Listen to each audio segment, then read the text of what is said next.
একটা আসমানি কিতাব নাযিল করছেন। কয়টা? চারটা প্রধান আসমানি কিতাব নাযিল করছেন, তাওরাত, জাবুর, ইনজিল, কুরআন। তাওরাত, জাবুর, ইনজিল, কুরআন, এই চার কিতাবের মধ্যে একটা কিতাব আল্লাহ তাআলা দামি বানাইছেন। কোনটা এটা? কোরআন শরীফ। এরকম ভাবে আল্লাহ তাআলা আরো অনেক কিছু বানাইছেন এই জন্য চারের মধ্যে অনেক বরকত আছে। আল্লাহ তাআলা এই চারের মধ্যে অনেক বরকত রাখছেন। চারটা রংকে দামি করে বানাইছেন, লাল, নীল, হলুদ, সবুজ।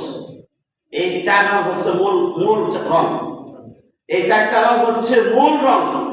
এই রং থেকে নিয়ে বিভিন্ন কালার মিশ্রিত হয়, তৈরি হয়। কিন্তু এই চার রং ছাড়া কিন্তু অন্য কোনো কালার হবে না, রং হবে না।